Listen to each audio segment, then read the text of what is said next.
Fala galera, beleza?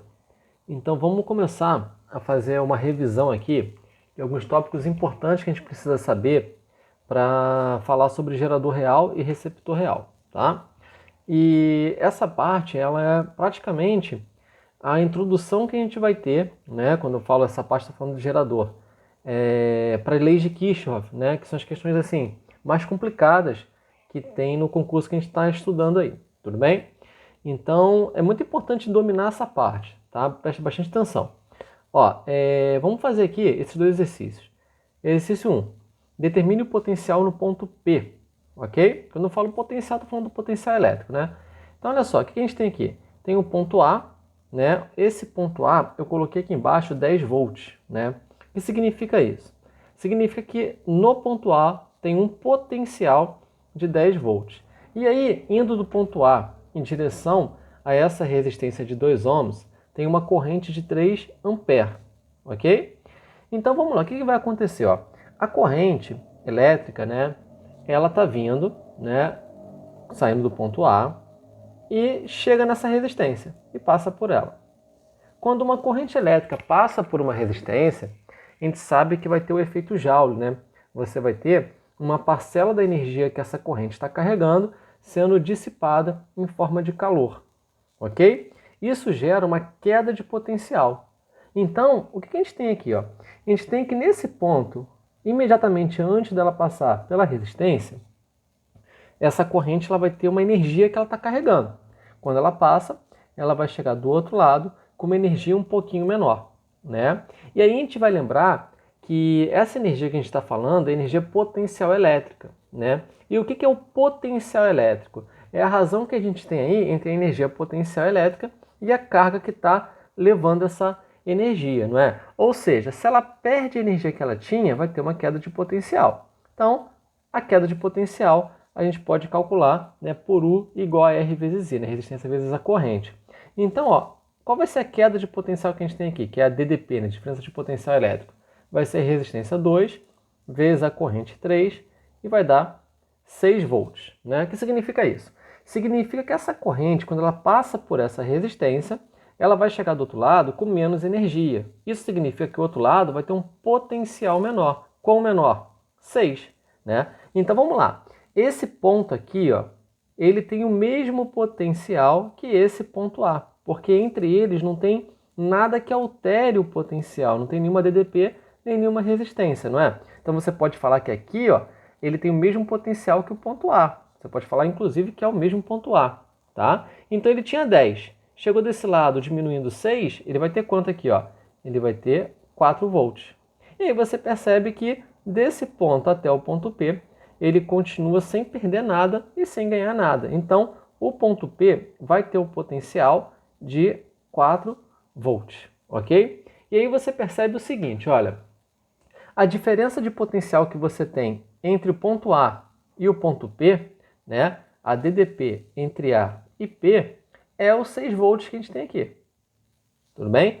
A gente tem que tomar muito cuidado pelo que para diferenciar, né, o que é uma diferença de potencial, né, do potencial em um determinado ponto, ok? E a gente tem sempre que lembrar a ideia, né, do potencial estar ligado à energia, ok? Então, vamos sintetizar aqui, ó. A corrente ela saiu do ponto A, passou pela resistência.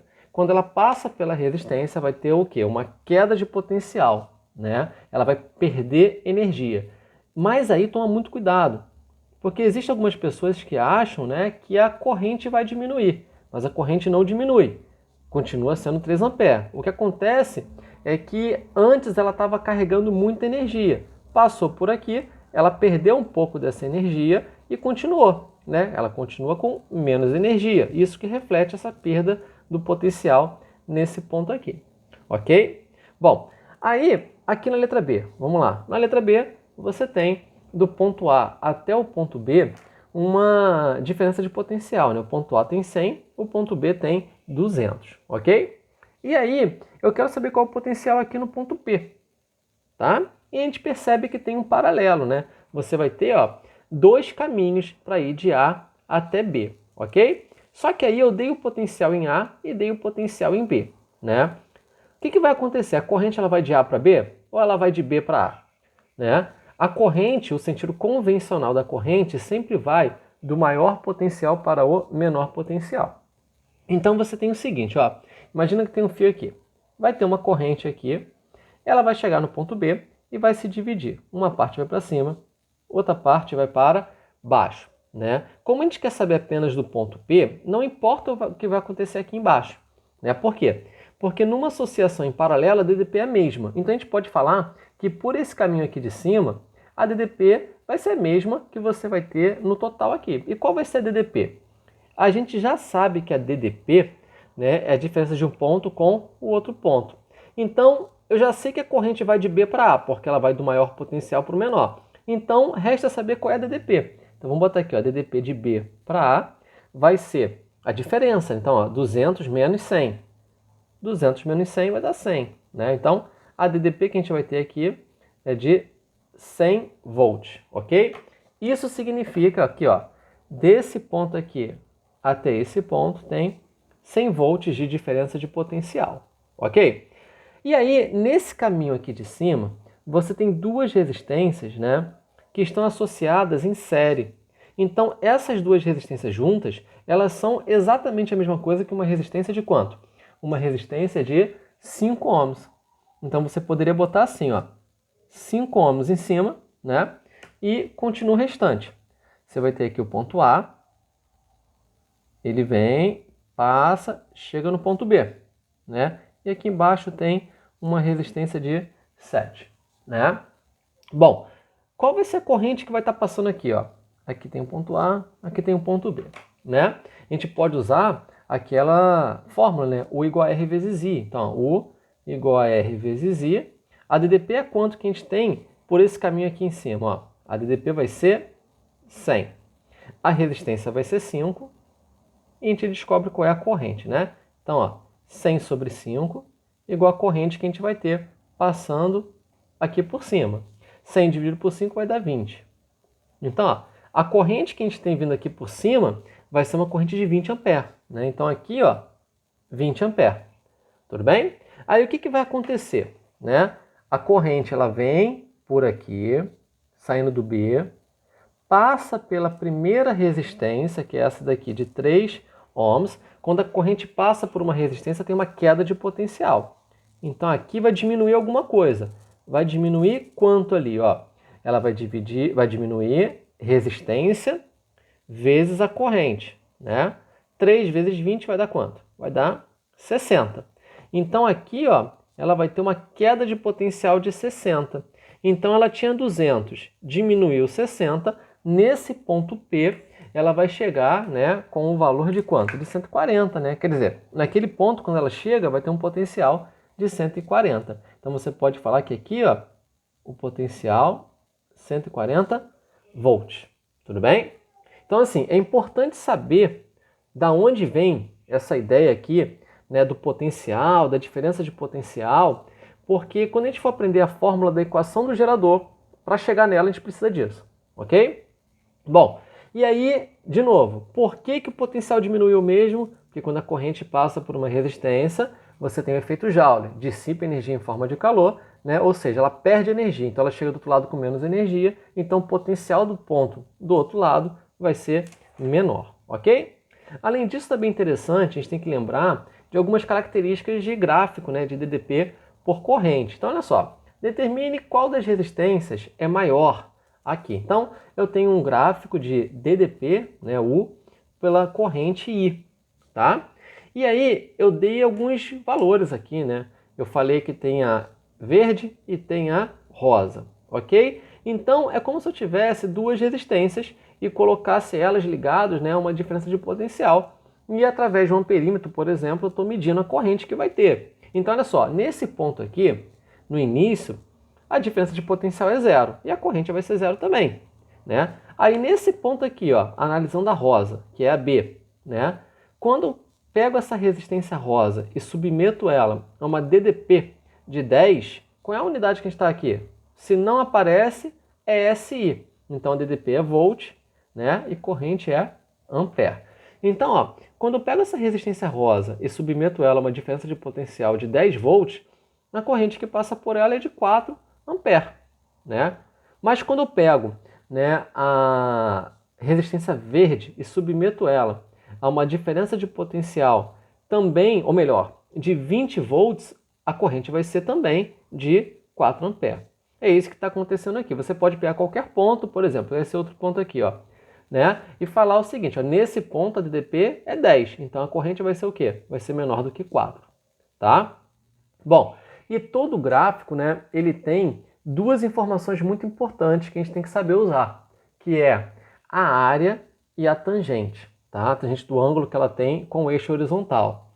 Bom, como que eu sei quando que eu vou usar cada uma delas, né? Depende das grandezas do gráfico. Num gráfico de DDP por corrente, se eu quiser achar a área, por exemplo, eu quero achar a área que está aqui embaixo desse triângulo, né? Eu vou ter que fazer o quê? Eu vou ter que pegar a base, multiplicar pela altura e dividir por 2. 2 é um número, né? Mas essa base aqui é o quê? Representa a corrente. A altura é o quê? Representa a DDP. Se eu multiplicar a corrente por DDP, né, vai aparecer isso daqui, ó, I vezes U. O que é I vezes U? Potência dissipada, né, no efeito Joule. Então você já consegue perceber que se você achasse a área aqui, você teria o quê? A potência dissipada no efeito Joule nessa situação, ok? Bom, mas a gente não quer isso, a gente quer falar de resistência. Então vamos pegar o inverso, né? Se eu pegar, por exemplo, esse ângulo aqui para analisar, ó, vamos chamar esse ângulo aqui de θ, ok? E aí você vai reparar que isso daqui, essa reta pontilhada, é vertical e o eixo é horizontal. Então aqui faz 90 graus, o que torna esse triângulo um triângulo retângulo. E existe uma relação da tangente, né? A tangente desse ângulo θ vai ser o quê? Vai ser o cateto oposto. Quem é o cateto oposto aqui? É isso aqui tudo. Isso aqui tudo é o quê? É o U, né? Você vai ter o U. E eu vou dividir pelo cateto adjacente, né? Porque a tangente, cateto oposto pelo adjacente. Quem é o cateto adjacente? É a corrente. O que é U dividido por I? Né? Vamos lembrar aqui, ó. U igual a R vezes I. Né? Se eu passar o I para o outro lado, ó, U dividido por I igual a R. Né? Ou seja, isso daqui vai ser igual ao valor de R. Né? Só que para ser um pouquinho mais caxias, vamos botar aqui em cima o Nzinho. O que significa esse N? Numericamente igual, né? Porque isso daqui não tem dimensão, a tangente não é uma grandeza adimensional, né? E resistência tem dimensão. Então, ó, a tangente que você tem desse ângulo, ela vai ser numericamente igual a quem? A resistência, ok? E aí você vai reparar que nesses dois casos, né, na maioria dos casos que a gente vai analisar nesse gráfico, você vai ter ângulos que estão entre 0 e 90 graus, então eles estão no primeiro quadrante. No primeiro quadrante, quanto maior, né, o valor do ângulo, maior o valor da sua tangente. Isso significa que você pode já, de forma qualitativa, falar qual das resistências é maior. Basta você perceber visualmente mesmo qual delas tem um ângulo maior. Então, ó, o rosa ele tem um ângulo aqui θ. Agora e o verde, ó. Esse verde vamos chamar de alfa, né? Qual dos dois é um ângulo maior? Bom, alfa é maior do que θ. Então você pode falar que, como está no primeiro quadrante, a tangente de alfa é maior do que a tangente de θ. Ou seja, a resistência do verde, que é o A, é maior do que a resistência do rosa, que é o B. Ok? Além disso, a gente poderia descobrir qual é o valor dessa resistência, né? Até mesmo pela própria tangente. Então vamos achar aqui a resistência de B? Resistência de B vai ser a tangente, né? Então qual é a tangente? Cateto oposto 10 dividido pelo cateto adjacente 4, né? Então, ó, 10 dividido por 4, 2,5 ohms, ok? Então, assim, saber interpretar esse gráfico, né, é essencial para a gente também entender uma parte do gerador e do receptor real, tudo bem? Então, com essa revisão aqui, a gente já consegue falar direitinho de gerador e de receptor.